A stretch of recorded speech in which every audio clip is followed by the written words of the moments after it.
일상이 불안하고 안정되지 못할 때 우리는 그 자신의 인생을 향해 참 숨막히는 인생이다 라고 자주 섞인 말을 많이 합니다. 앞이 안 보이고 길이 안 보인다 그러면서 깊이 한숨을 내쉬고 그 인생이 참 암흑과 같다 라고 탄식을 하죠. 이런 사람들에게 우리는 하나님을 섬기며 또 약속을 믿는 그리스도인으로서 무슨 말을 하고 또 어떤 행동을 해야 할까요? 우리는 하나님이 함께 하시며 도움을 주신다는 분명한 믿음을 가지고 있습니다. 하지만 우리도 앞이 보이지 않는 상황이 되면 숨 막히는 고통을 느끼기 시작합니다. 그리고 한 걸음 내딛고 싶은데 그럴 힘조차 없는 상태가 되어지는 것이죠. 주변에서 이런 우리를 도우려는 많은 사람들이 있습니다. 이런저런 해결 방법을 제시를 하죠. 그 상황을 그렇게 도우려고 노력하면서도 동시에 우리를 비난하기도 합니다. 이렇게까지 도와주는데 왜 아무것도 안 하려고 하느냐?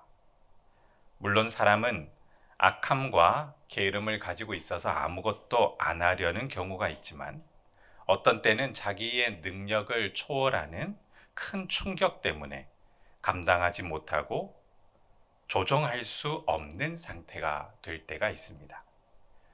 그럴 때 우리는 어떻게 해야 할까요? 아니, 당연히 성도라면 믿음을 가지고 이겨내야지. 맞는 정답입니다. 근데 그게 어떻게 그렇게 가능할 수 있을까요? 설명하실 수 있으시겠습니까? 스가랴 선지자는 회복하는 시대가 도래했지만 여전히 스스로 일어서지 못하고 헤쳐나가지 못하는 이스라엘을 향해 지속적으로 여호와의 구원 능력이 어떻게 작용하는지를 계속 반복적으로 외치고 있습니다. 5절에도 그 내용이 잠깐 나오는데요. 유다의 우두머리들이 마음속에 이르기를 예루살렘 주민이 그들의 하나님 만군의 여호와로 말미암아 무엇을 얻었다라고 이야기합니까? 힘을 얻었다. 여호와를 통해서 힘을 얻었다.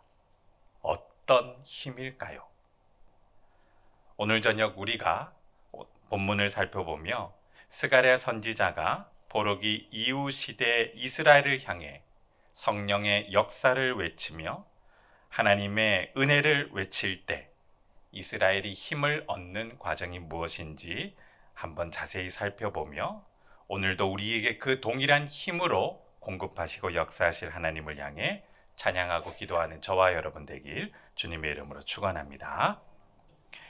하나님께서 주신 힘이 뭘까? 두 가지의 힘을 발견할 수 있었습니다. 포로기 시대가 끝났습니다. 그리고 지금 회복의 시대를 맞이하고 있습니다. 하나님께서 이스라엘 향해 힘을 주십니다. 힘을 주시고 계속 하나님의 힘을 공급하십니다. 언제까지 하나님께서 자신의 힘을 이스라엘에게 공급하실까요?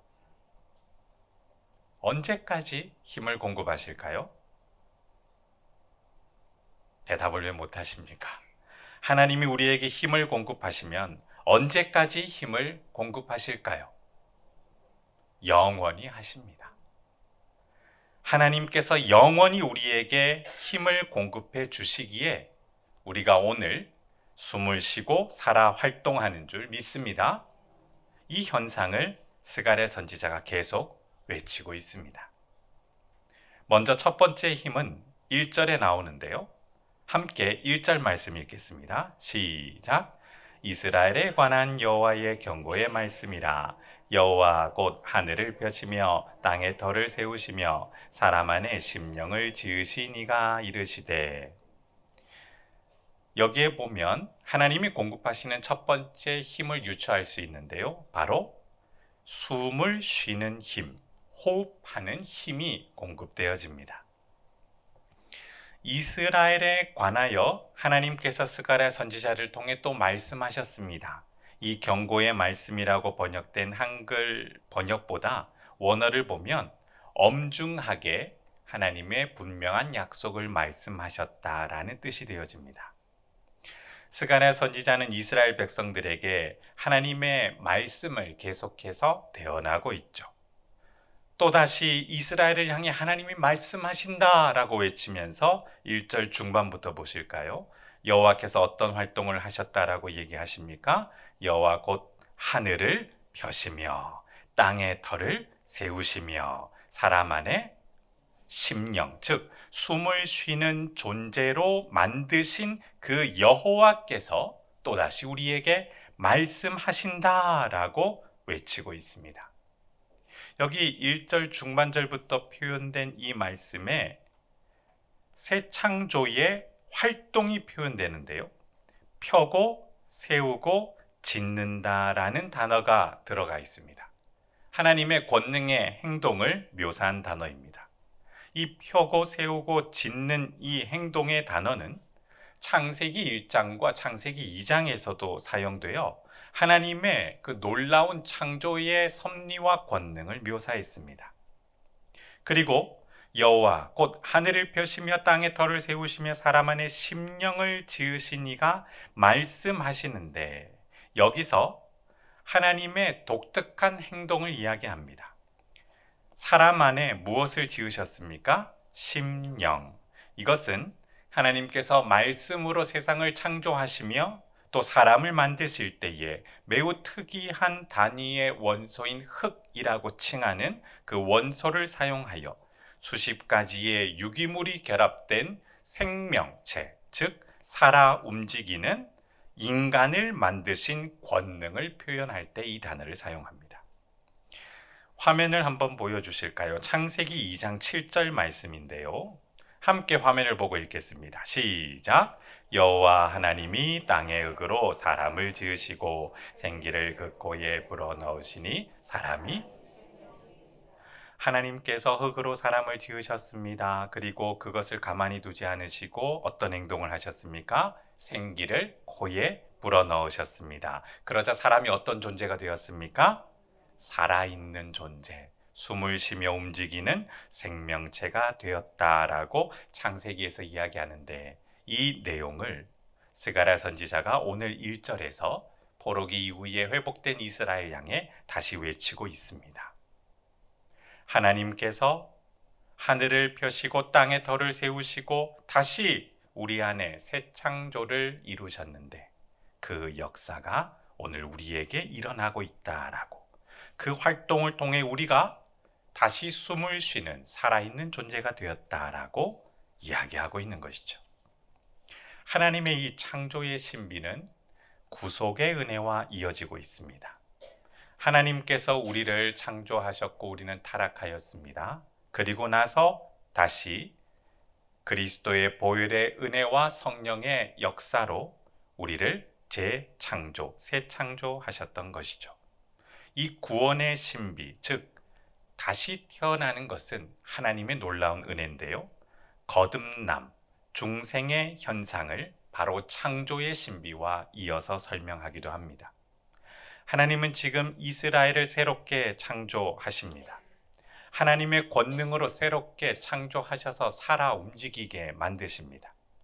회복의 시대가 되어 죽음과 절망이라는 숨 쉴 수도 없는 이스라엘의 상태를 하나님이 다시 숨을 불어넣어 숨을 쉬며 살아 움직이는 새 창조의 존재로 만드시고 있다라고 이스라엘을 향해 스가랴 선지자가 외치는 것이죠. 1절 다시 한번 읽어보겠습니다. 함께 읽겠습니다. 시작! 이스라엘에 관한 여호와의 경고의 말씀이라. 여호와 곧 하늘을 펴시며 땅의 터를 세우시며 사람 안에 심령을 지으시니가. 하나님께서 말씀하시는데, 창조주이신 그 하나님이 지금 우리에게 새 창조의 활동을 하시고 계시니 이 현상을 보아라 라고 스가랴 선지자가 외치는 것이죠. 숨을 쉬게 하는 존재의 활동. 하나님은 심판의 대상, 소망이 없었던 대상, 숨 쉴 수 없었던 그 이스라엘을 다시 구원의 은혜를 통해 소망을 주시고 숨쉬는 대상으로 변화시키셨습니다. 여기서 한번 확인 질문을 드리겠습니다. 예수 그리스도께서 약속하신 대로 십자가 보혈의 공로와 성령의 역사하심을 따라 우리가 하나님의 자녀로 다시 새롭게 태어난 진리를 믿으십니까? 저녁이라서 힘이 약하시죠. 정말 하나님이 우리를 구원하시고 새롭게 살려주신 사실을 믿으십니까? 이전에 우리의 신분이 죄인이었습니다. 소망이 없었습니다. 하나님을 향해 어떤 관계였을까요? 하나님을 싫어하고 적대했던 관계였죠.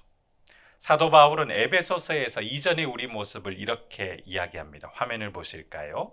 함께 에베소서 2장 12, 13절 읽겠습니다. 시작. 그때에 너희는 그리스도 밖에 있었고 이스라엘 나라 밖의 사람이라 약속의 언약들에 대하여 외인이요 세상에서 소망이 없고 하나님도 없는 자이더니 이제는 전에 멀리 있던 너희가 그리스도 예수 안에서 그리스도의 피로 가까워졌느니라. 아멘. 얼마나 놀라운 변화입니까? 이전에는 하나님과 상관이 없었던 존재였는데 이제는 예수 그리스도의 십자가 죽으심과 부활 성령의 역사로 다른 신분의 존재가 되었다라는 것이죠. 그래서 에베소서 2장 19, 20절에 새로운 창조의 새로운 신분을 이렇게 이야기하는데요. 한 번 더 화면을 통해서 함께 말씀을 읽도록 하겠습니다. 시작. 그러므로 이제부터 너희는 외인도 아니요 나그네도 아니요 오직 성도들과 동일한 시민이요 하나님의 권속이라. 너희는 사도들과 선지자들의 터 위에 세우심을 입은 자라. 그리스도 예수께서 친히 모퉁이 돌이 되셨느니라. 아멘. 저기 19절 후반절을 보시면 하나님의 시민이며 하나님의 무엇이라고 나오고 있습니까? 권속이다, 하나님의 가족이다라는 단어입니다. 하나님과 연합된 거룩한 존재가 되었죠. 하나님은 다시 우리를 숨쉬는 존재로 만드셨습니다. 절망에서 소망을 갖게 하셨죠. 이 근거를 오늘 스가랴 12장 2, 3절에 그 파급 효과가 나타나고 있는데요. 하나님께서 이스라엘을 살리시자 어떤 효과가 나타나는지 2절부터 한번 보겠습니다. 보라 내가 예루살렘으로 그 사면 모든 민족에게 어떤 역할을 할 것이라고 이야기합니까? 취하게 하는 잔이 되게 할 것이라. 예루살렘에 에워싸일 때에 유다에까지 이르리라. 그리고 3절 보실까요? 그날에는 내가 예루살렘을 모든 민족에게 어떤 형체가 되게 한다고요? 무거운 돌이 되게 하리니 그것을 드는 모든 자는 크게 상할 것이라. 천하만국이 그것을 치려고 모이리라. 이스라엘이 이전에는 소망이 없었습니다. 물론 그 스스로의 반역의 죄 때문에 심판을 얻었습니다. 그런데 이제는 하나님이 새롭게 그를 창조하신다고 하셨고 새로운 변화된 이스라엘의 상태는 두 가지의 파급 효과를 이루는데 2절을 보면 취하게 하는 잔이 되며 3절에 보면 무거운 돌이 되게 될 것이다 라고 변화된 현상을 이야기합니다. 이 두 가지의 형체의 물건은 하나님의 거룩한 심판을 이루는 도구가 된다는 것입니다. 이전에 이스라엘은 언제든지 주변 열강에 의하여 복종시켜질 수 있는 소망 없는 대상이었습니다. 그런데 이제는 열강 제국이 이스라엘을 통해 심판을 받아 그들이 이스라엘을 점령하는 것이 아니라 비틀비틀거리며 자신이 오히려 하나님의 권능에 굴복하게 될 것을 이야기합니다. 또한 모든 민족에게 무거운 돌이 되게 한다라고 이야기했는데요. 이 단어도 또한 여호와의 심판의 도구가 되어 주변 열강이 하나님의 심판을 받게 될 것이다 라고 예언하는 것이죠. 하나님의 심판인 머릿돌, 이 돌에 대해서 우리는 한 인물을 떠올리게 됩니다. 성전의 기초석이 되며 또한 우리의 반석이 되시는 누구이십니까? 예수 그리스도이시죠. 베드로전서 2장 7, 8절에 이렇게 기록되어 있는데요. 베드로 사도의 증언을 한번 함께 보실까요? 화면을 통해 함께 읽겠습니다. 시작. 그러므로 믿는 너희에게는 보배이나 믿지 아니하는 자에게는 건축자들이 버린 그 돌이 모퉁이의 머릿돌이 되고 또한 부딪히는 돌과 걸려 넘어지게 하는 바위가 되었다 하였느니라.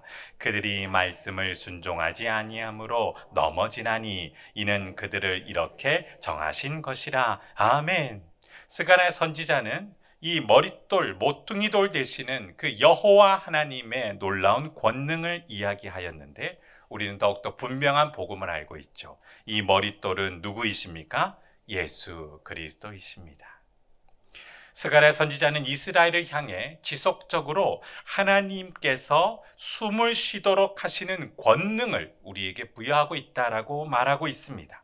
이전에 이스라엘은 심판의 대상이었지만 이제는 열강을 심판하는 도구로 변화되었고 하나님께서 우리로 하여금 새롭게 창조하신 거룩한 존재가 되었다라고 이야기하며 이제 우리는 숨을 쉴 수 있는 존재다라고 외치는 것이죠. 그리고 이어서 스가랴 선지자는 이스라엘에게 하나님이 주시는 두 번째 힘의 모습을 이야기하는데요. 4, 5절 함께 읽도록 하겠습니다. 시작. 여호와가 말하노라. 그날에 내가 모든 말을 쳐서 놀라게 하며 그 탄자를 쳐서 미치게 하되 유다 족속은 내가 돌보고 모든 민족의 말을 쳐서 눈이 멀게 하리니 유다의 우두머리들이 마음속에 이르기를 예루살렘 주민이 그들의 하나님 만군의 여호와로 말미암아 힘을 얻었다 할지니라. 아멘. 5절에 보면 만군의 여호와를 통해 힘을 얻게 되는데요. 이 힘이 무엇인가? 이것은 제 표현인데 한 걸음 내디딜 수 있는 믿음의 힘이 되어집니다. 상황을 조금 더 설명하겠습니다. 이스라엘은 주변 열강으로부터 점령을 당하여 수십 년 동안 하나님으로부터 버려진 듯 삶을 살았습니다. 그러나 회복되어 포로기에서 돌아오고 귀국하였습니다. 이 현상은 다시 이스라엘을 돌보고 계시는 하나님의 은혜를 설명하는 현상이 되어집니다. 70여 년 동안 열강의 힘을 실감하였습니다. 열강의 기마 부대의 힘 앞에 이스라엘은 무참히 그 나라가 망하는 절망을 실감했습니다. 하나님의 심판이기도 하지만 그들은 나라가 멸망하는 것을 직접 목격하였고 그곳에서 태어나 자란 세대도 있습니다. 70여 년 동안 사람이 강력한 힘을 경험하고 자기가 무너뜨릴 수 없는 그 힘을 체험하게 되면 어떤 상태가 될까요? 우리는 하나님의 백성인데 하나님의 나라였는데 나라가 망하였고 하나님은 우리를 구원하지도 않으시는 것 같고 우리가 건져질 수 있는 어떤 소망도 없는 70여 년이라는 시간 속에 사람이 감당할 수 있다라고 생각이 되십니까? 한 명도 감당할 수 없습니다. 우리의 역사에도 아픈 역사가 있습니다. 40여 년이 채 되지 않는 그 시간 동안 우리는 나라 잃는 서름을 경험해야 했습니다. 그때의 대부분의 사람들이 절망하였습니다. 왜냐하면 우리를 점령한 그 열강이 망할 것처럼 느꼈을까요? 망하지 않는 것처럼 느껴졌을까요? 망하지 않을 것처럼 느껴졌기에 그렇게 생명을 유지하며 살아갔던 것이죠. 애국자냐 애국자가 아니냐를 논하는 것이 아닙니다. 사람은 자신이 감당할 수 없는 현상에 대해 절망할 수밖에 없는 것이라는 것이죠. 핑계가 아닙니다. 어쩔 수가 없다라는 것이 아닙니다. 그렇게 절망할 수밖에 없는 비참한 존재가 바로 인간이라는 것입니다. 그런데 하나님께서는 스가랴 선지자를 통해 다시 이야기를 하십니다. 4절 다시 보십시오. 여호와가 말하노라. 그날에 내가 모든 말을 쳐서 어떻게 하겠다고 하십니까? 놀라게 하리라. 그 탄자를 쳐서 어떻게 하시겠다고 하십니까? 미치게 하리라. 유다 족속을 하나님이 돌보시며 모든 민족의 말을 쳐서 어떻게 하시겠다고 하십니까? 눈이 멀게 하시겠다. 이 모든 행동은 유다를 돌보시는 하나님의 행동입니다. 보호자로 지키는 행동이 됩니다.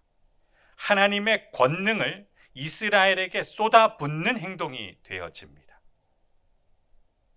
70여 년을 제국의 막강한 힘을 실감하며 살아야 했습니다. 그들이 돌아왔지만 여전히 주변 열강은 건재합니다. 언제든지 이스라엘은 점령당할 수 있었고 언제든지 이스라엘은 망할 수도 있었습니다.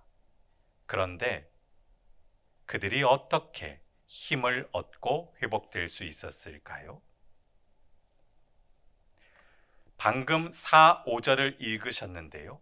이 표현은 신명기 28장에서 여호와께서 언약을 세우실 때에 저주받을 자들을 향하여 사용하신 단어를 그대로 사용하셨습니다. 하나님의 언약을 파기하면 놀라게 되며 미치게 되며 눈멀게 될 것이다 라고 이야기하셨던 그 단어를 지금 이스라엘을 향해 외치셨습니까? 주변 열강을 향해 선언하셨습니까? 주변 열강을 향해 선언하셨습니다. 이스라엘은 이제 심판이 아니라 회복을 경험하게 될 것이며 여호와의 결심은 굳건하게 적용될 것이다 라고 이야기를 하는 것이죠. 이 선언 때문에 5절을 보시면 예루살렘에 사는 사람들이 그들의 하나님 만군의 주님을 힘입어 어떤 존재가 되었다라고 유다의 지도자들이 외치고 있습니까? 힘 있는 존재가 되었다. 힘을 얻게 되었다라고 외치고 있습니다. 그러면서 하나님의 이 힘이 작용하는 이미지를 6절부터 7절에 이야기하는데요. 6절 한번 보실까요? 제가 읽겠습니다.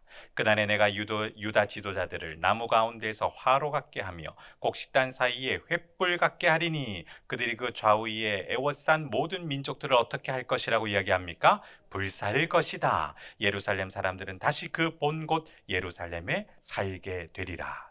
이 불의 이미지는 스가랴 2장에서 예언된 세 번째 환상의 불 성곽을 다시 설명하는 장면입니다.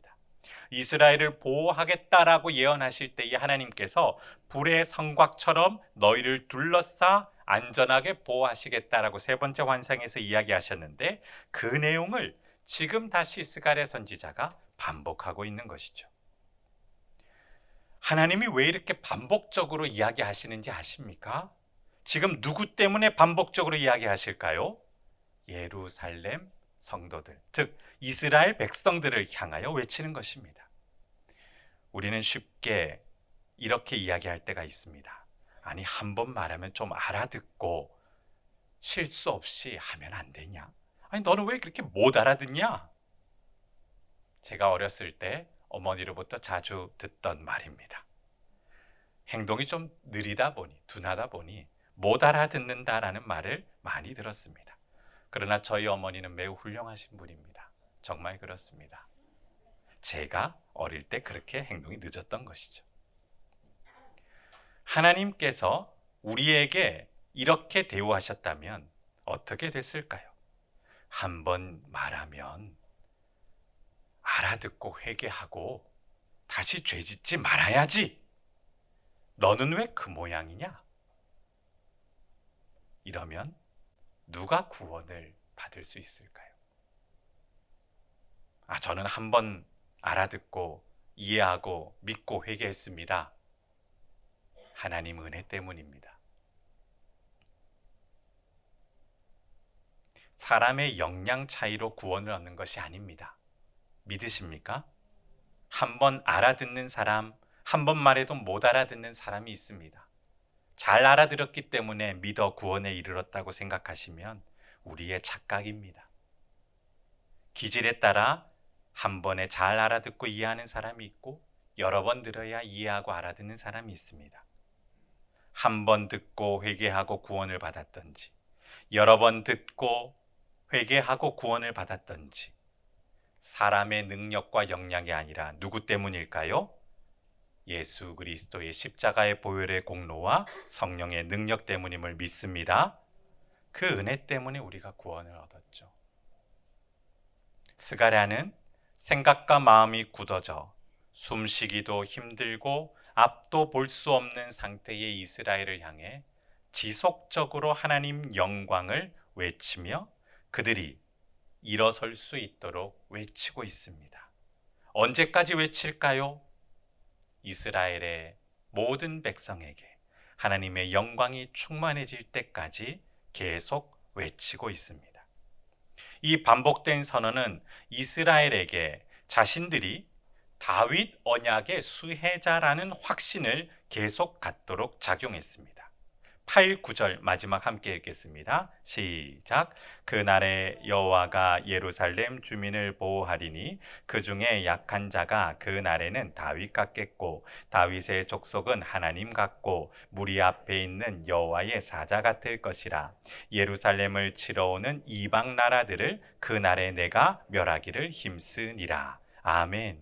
이 8절과 9절의 말씀은 이사야 55장 3절 말씀이 배경이 되어집니다. 화면을 한번 보고 함께 이사야 55장 3절 읽겠습니다. 시작.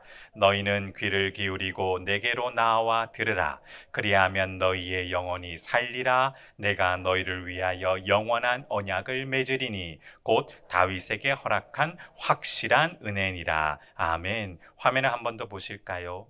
하나님 앞에 귀를 기울이고 나와 들으면 우리의 영혼이 어떻게 된다라고 약속하셨습니까? 살아나게 될 것이다. 그리고 너희를 위하여 하나님이 어떤 언약을 맺으셨습니까? 영원한 언약을 맺으셨는데 다윗에게 허락한 어떤 은혜입니까? 확실한 이 은혜를 이스라엘이 그 혜택을 받는 수혜자가 될 것이다 라는 이사야 선지자의 예언의 선언을 지금 누가 8, 9절에서 다시 외치고 있습니까?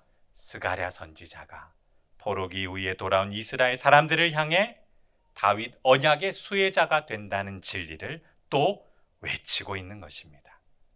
그래서 8절에 보시면 여호와께서 예루살렘 주민을 보호하시는데 그 예루살렘 주민이 지금 어떤 상태의 사람들이라고 이야기합니까? 약한 자라고 이야기합니다. 모두가 약하였지만 하나님이 그들을 보호하시면 누구와 같다라고 얘기합니까? 다윗과 같아질 것이요. 하나님과 같이 거룩해질 것이요. 여호와의 사자와 같이 그렇게 하나님의 힘을 공급받는 존재들이 될 것이다 라고 이야기하고 있으며 예루살렘을 치러 오는 이방 나라들을 여호와께서 직접 멸하겠다라고 선언하고 계십니다. 말씀을 믿습니다. 스가랴 선지자는 회복의 시대가 시작되었지만 외부적인 충격과 내부적인 혼란으로 영적 감각을 상실한 이스라엘을 향해 반복적으로 하나님의 약속을 선언하고 있습니다. 지금도 스스로를 그리스도인이라고 확신하며 믿음을 가지고 있다라고 외치지만 주어진 인생을 살아가며 그 인생이 숨막히는 인생, 암울한 인생이라고 자조 섞인 말을 하는 우리를 향해 동일한 메시지를 외치는 것이죠. 우리는 그리스도인입니다. 그것은 분명한 사실입니다. 그러나 숨막히는 인생, 암울한 인생을 실감하게 될 때 성도로서 무슨 말을 해야 하며 어떤 행동을 해야 할까요? 성령께서는 우리에게 하나님이 주시는 힘을 공급해 주실 줄 믿습니다. 그렇게 되어지면 우리는 성령의 호흡으로 숨을 쉬며 살게 되어집니다. 말씀의 힘으로 한 걸음 내디딜 수 있는 힘이 생깁니다. 이것이 하나님의 새로운 창조의 역사의 권능임을 믿습니다. 이스라엘 백성들을 스가랴 선지자를 통해 회복시킨 하나님께서 오늘도 성령의 역사와 말씀의 권능을 통해 우리를 여전히 힘을 공급하여 믿음으로 걸어가게 하실 줄 믿습니다. 그러므로 오늘 저녁 우리에게 살아 움직이게 하시는 그 은혜를 찬미하고 하나님의 은혜가 더욱더 충만히 부어지도록 기도하는 저와 여러분 되길 주님의 이름으로 축원합니다. 하나님 아버지 감사합니다. 그 누가 하나님의 사랑과 하나님의 권능을 멈출 수 있겠습니까? 주님이 영원토록 힘을 공급하시고 생기를 공급하시고 은혜를 공급하시니 우리가 살아나게 될 줄 믿습니다. 이미 우리가 살아난 존재라고 이야기하셨으니 우리를 죽이려는 수많은 인생의 장벽 앞에 그보다 더 큰 권능의 주님을 바라볼 수 있도록 믿음의 눈을 열어 주옵소서. 숨막히는 이 인생에서 성령의 역사로 생기의 호흡을 하며 나도 살고 주변의 사람도 살리는 우리가 되게 하옵소서. 또한 성령께서 공급하시는 믿음의 용기의 힘을 통해 앞이 보이지 않는 암울한 이 시대에 믿음의 한 걸음을 내디디며 나도 살고 주변도 살리는 우리가 되게 하옵소서. 2026년 우리 교회를 향한 약속을 이루어 주실 줄 믿습니다. 생기의 역사, 생명의 역사, 세상을 살리는 성령 공동체로, 생명을 살리는 성령 공동체로 우리를 사용하여 주옵소서. 오늘도 편안한 안식을 주시고 내일의 삶이 시작됐을 때에 주님 주시는 힘으로 기쁨으로 살게 하옵소서. 감사드리며 예수님 이름으로 기도드립니다. 아멘.